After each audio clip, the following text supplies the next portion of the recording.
Well, I'd like to see a deal with Russia. As you know, Vladimir called me up. He said, can I help you with Iran? I said, no, I don't need help with Iran. I need help with you. And I hope we're going to be getting a deal done with Russia. It's a shame. 6,000 soldiers died last week. More, 6,500 soldiers died last week. Russia, Ukraine, a war that never would have happened if I was president. see, now that's how it's done, isn't it? Instead of this.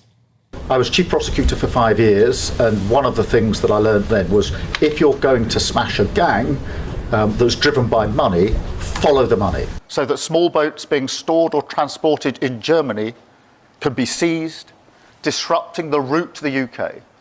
And it's a clear sign that we mean business.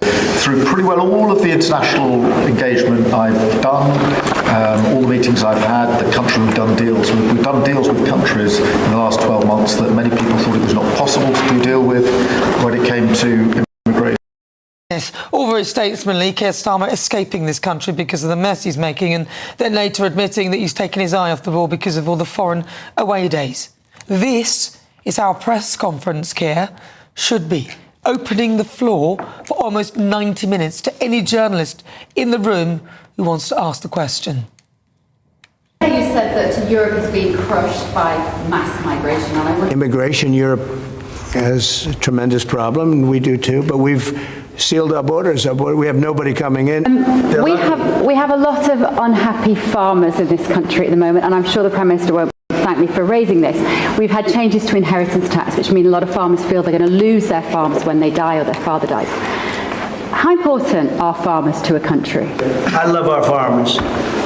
As you know, in our tax bill, we have a clause that's very important. We were losing a lot of farms. They'd overextend and they'd lose the farm. And they'd commit suicide in many cases. We're seeing that. No. Our levels are nowhere near 50%. They're not 50%, but the dissatisfaction is real. As opposed to this, selecting questions from the chosen few who Keir thinks will give him an easy ride. I'll take some questions. John. Beth. Thank you. Can I go to Chris Mason? See what I mean? To say I was embarrassed this week seeing the two men, that's Trump and, of course, Keir Starmer, and I'm being polite here, together, putting it mildly, sadly, this is what we have come to expect in this country. Gutless politicians, public servants voted on a mandate to represent the British people, running scared when being challenged on their record. Here's a typical day in Prime Minister's Questions, although it might as well be called Prime Minister's Questions, No Answers.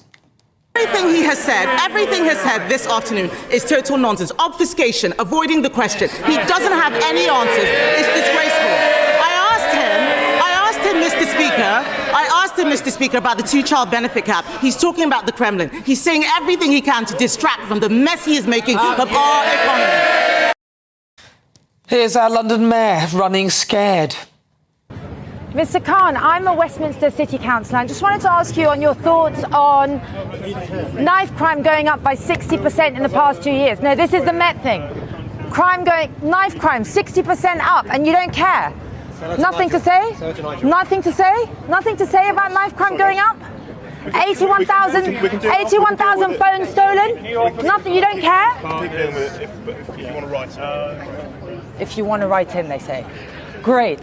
Mr. Khan, will you accept the debate for Nigel?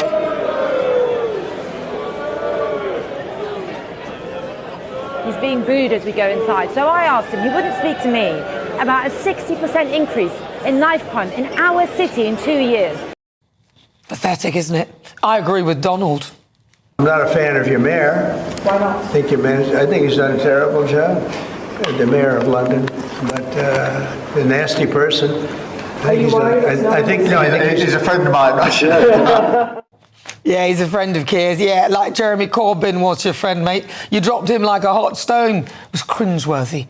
President Trump gave a masterclass in accountability, honesty and diplomacy. He shone a light on our pathetic, scaredy-cat politicians who want all the notoriety and power but don't want to be held to account. God, it was so embarrassing. I can't stop watching Sir Keir Starmer kowtowing to Donald Trump on an international stage. Donald is everything he's not, and the British people deserve so much better.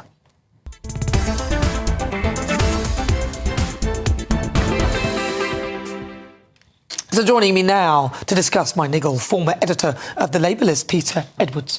Peter, was I totally unfair, or did you feel that our great leader, Sir Keir Starmer, performed masterfully at that meeting in Turnberry? I think a lot of what you said was a criticism of Westminster politics more broadly. You know, Britain's a smaller country than America. I think we've got so much to be proud of, but that's been the criticism for the last 50 years, that Britain's deferential towards America. That's probably not going to change. In terms of Labour's record, there are lots of things I think we've done that I really like. Setting up the energy company, Great British Energy, nationalising... To do what, sorry? What are they doing? Sorry, to reduce our reliance on foreign sources of energy, to produce our own energy, and to ensure the public is better off as a result, because bills come down, and obviously some of the energy companies are foreign-owned, and you have companies doing quite well out of hard-pressed British households. Are you having a laugh? No. Great British Energy, they've done nothing. They've got about 15 employees, I think, on the last count. But it takes a while to set up a company. This is a start-up company now. It takes a year to set up a company. They've only got 4 years in power, so I'd expect to see some things happening. And so far, I recall Ed Miliband trying to purchase a load of solar panels from China, which he then was forced to retract and not to do. So I'm not quite sure. And then we had the issue with Virgin Steel and the fact that we ended up with a Chinese owner owning a very important part of our infrastructure and then just wanting to waft off and leave us with nothing. And so far we've had the water companies who are basically poisoning us all, literally getting off scot-free. I haven't really seen anything of Great British Energy. What do they go? What's their point? Well, Great British Energy has nothing to do with the water companies. No, we're talking about energy and infrastructure, so I'm bringing it all in. I'm looking at it and saying, what have they done? I can't see an achievement that they have done in the last year. Well, some of these things are going to take time. So you talked about infrastructure. So I think Rachel Reeves' infrastructure investment package across different industries is just over £100 billion in total. That's before you get onto the investment in the NHS, 40,000 extra appointments a week. Think about foreign affairs. The world's an incredibly difficult place wherever you look. Now, but are you discounting the appointments that have been cancelled over the strikes? Because it's about 200,000 that get cancelled during the strikes, and the strikes have happened during their watch, and they handed out a massive pay rise to the doctors without any concessions, and now the doctors are striking again. I would say that they are part of now the problem of making the issue with the NHS worse. I do think they're making it worse at all. First of all, within the first few weeks in office, just over a year ago, Wes Streeting settled the doctors' strikes. We had a load of money to the doctors with no conditions attached. Every criticism you put, I completely understand. You've got to let me finish one answer. OK, let me finish. So, Wes Streeting settled the doctor strikes. That was a popular thing to do. We all know that NHS productivity is lagging other countries. We need to get it up again. In terms of the next round of strikes, I think they're a bit misguided, because the junior doctors, they do a vital role, but they're asking for full pay restoration. And we've not seen that in other industries, and we haven't seen it in the private sector either. It's a reflection of Britain's wider, dire fiscal position that public sector pay has not always kept pace with inflation. All right, what about Keir Starmer and the way he handles press conferences? There was Donald Trump there for almost 90 minutes, fielding open questions with an open conversation and not saying specifically who can speak, and enabling people to have a proper discussion. So by the end of it, we're all satisfied that we have had answers, we know what's going on, and we feel that there is a transparency.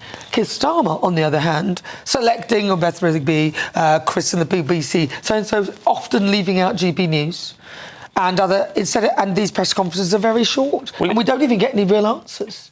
Well, I think a lack of answer from politicians, whether fair or otherwise, has been a complaint my whole lifetime. But I'm comparing him to Donald Trump, who answered... Try and let me finish one answer. No.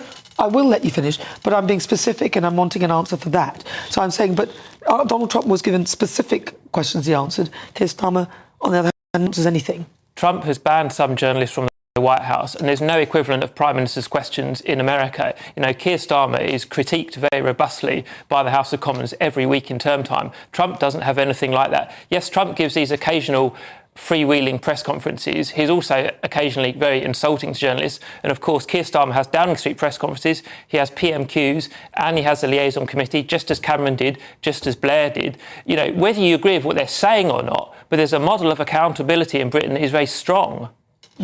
Well, I don't see it. I see Sadiq Khan running away.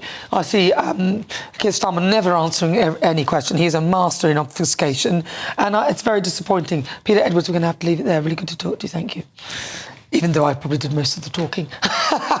Right, now there's been more protests outside migrant hotels. GB News' cameras filmed a demonstration in North London earlier today. Locals in Leeds protested outside a hotel housing illegal migrants last night. In the meantime, a video which appeared to show illegal migrants being moved into the Britannia Hotel in Canary Wharf has surfaced. Well, joining me now, journalist Jack Hadfield, who's been following the protests very closely.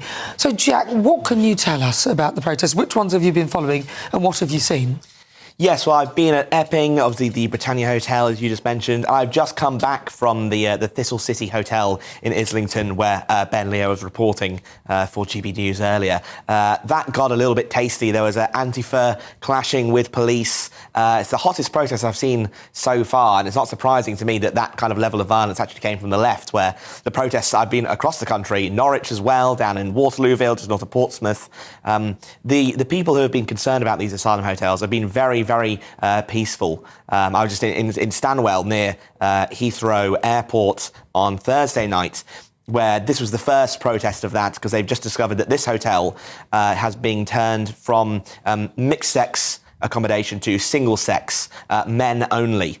So women and children have been moved out of there, and men are being moved into those hotels. So yeah, so I've seen it across the south for the last 2 weeks, and it's been very peaceful overall, I will say. Did you see, because there were reports of migrants taking pictures and laughing from the windows of the hotel, did you see any of that? Yes, I did see that at the Thistle City today, and I've also seen, as you said, from the Britannia Hotel, the footage that came out from 1:33 a.m. last night, busing the asylum seekers allegedly into the hotel. I've been in touch with, I've been monitoring the situation from the locals there, and they've been sending more photos and images of what appears to be asylum seekers at the hotel now, going on shopping runs. So for the past couple of weeks, they've just been protesting, trying to stop them come in. But it seems that at least for now, the Britannia Hotel is now open for business. What would you say could be a solution to this then? Because it seems that there's all these wonderful charitable people saying, oh, but the poor migrants, they've come from persecution and everything else. You must give them an iPhone and a lovely laptop and everything else. And I don't disagree with helping people in dire need. But then I think pampering people in dire need and giving them things that the people in the population can't afford right now, I think is totally out of order. What other solutions could you see? Well, obviously, Keir Starmer and the government are stuck between a rock and a hard place with regard to these hotels to begin with. If they keep them open, more protests will simply continue across the country at different hotels. If one group of locals, starts getting a little bit tired with it, two more will pop up. And if they do close the hotels down, they know that, they've won. That's how you get these hotels removed from a community. In terms of the solution of this, I think the problem is so many of the alleged asylum seekers that are here aren't really asylum seekers at all. Most of them are economic migrants. And a lot of them, as Trump would say, are not good people. They're bringing crime, etc., etc., etc. Obviously, that's what kicked off Epping, an Ethiopian asylum seeker who's now been charged with sexually assaulting a schoolgirl just in the middle of the street there. So, I think a lot of people that I speak to have no problem with assisting women and children, for example. But fighting-age men who are coming from countries that aren't at war and they're going through safe countries to get here, I don't know why they should still be here, if I'm being quite frank. They've come here for the delights of the Britannia Hotel and all the other four-star accommodation centres that they're brought to. Thank you very much, Jack Hadfield. Really good to talk to you. He's been following the protests very, very closely. Appreciate it. Right, 21 minutes after 4 o'clock, a spokesperson for Tower Hamlets Council said, we are aware of the government's decision to use the Britannia Hotel in Canary Wharf to provide temporary accommodation for asylum seekers. It is important that the government ensures that there is a full package of support for those staying at the hotel. We are working with the Home Office and partners to make sure that all necessary safety and safeguarding arrangements are in place.